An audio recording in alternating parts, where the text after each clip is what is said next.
We hear a lot about habitat loss that impacts our wildlife, including monarch butterflies. Today, I am delighted to welcome Rebecca Quiñones-Piñon, Climate Resilient Habitats Program Director at the National Wildlife Federation. She's also a monarch recovery strategist. Our topic, how native plants help wildlife adapt to climate change. Rebecca, welcome to the show. Thank you for having me. What is the National Wildlife Federation? Well, the National Wildlife Federation is the largest nonprofit conservation, education, and advocacy organization of the United States. And we work across the country with people from all backgrounds to give a voice to wildlife. What is the biggest concern for the NWF right now? Well, our biggest concern is the urbanization. Urbanization has fragmented our native habitats. And most likely, green spaces for wildlife in urban areas are limited. So we need to work on ensuring that we can provide those green spaces in urban areas for all local wildlife. Okay, and when you speak about fragmentation specifically for viewers who might not be familiar with that term, what does that mean? Well, when we turn native habitats into our spaces where we live, we normally are dividing that native habitat. So that's what we call fragmentation.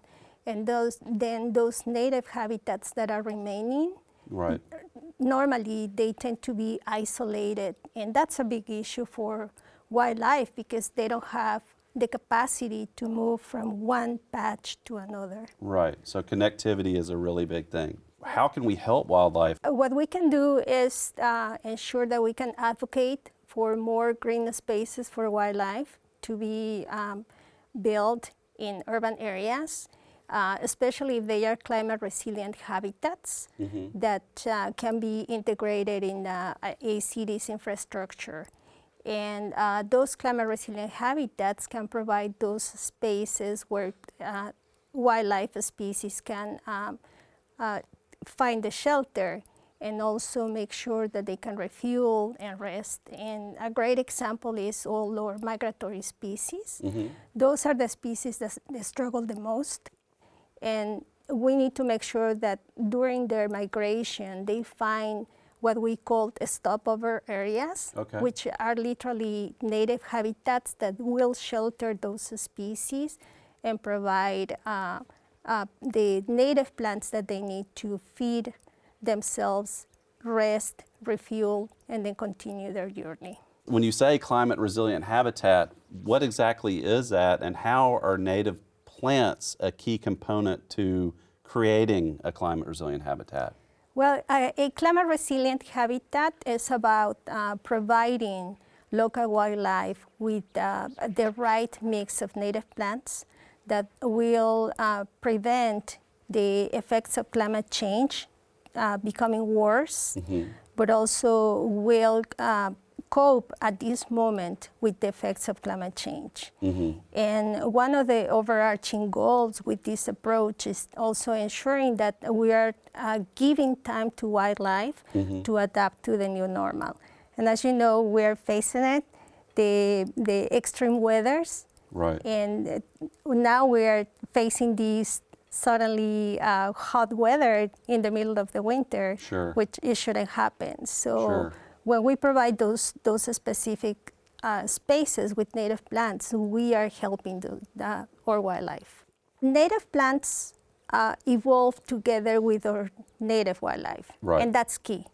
We need to make sure that then this native wildlife is having access to those native plants that are supporting them. And also the benefit with native plants is that they will allow us or will help us to ensure that we protect the biodiversity of those specific places. And also native plants, especially here in Texas, they are already adapted to the climate of the space.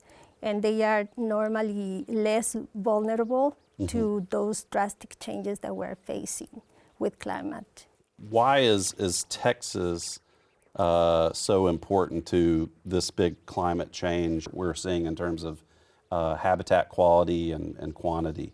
Well, Texas is a key place for many migratory species, not only for the monarch butterfly, the eastern migratory monarch butterfly, but also for over 300 neotropical migratory birds. Wow. And it's important to ensure that we build up those stopover areas, that we have prepared the sites for those species to rest and refuel once more once they are migrating. In terms of the monarch butterfly, it's key because the monarch butterfly is struggling. We know that there is a potential for the monarch to be listed as under the Endangered Species Act. Right. So it's the only way that we can help the best is creating native habitat. And there are other bird species that are already listed. And again, you're talking about multiple species, but let's just talk about monarchs specifically here for a minute.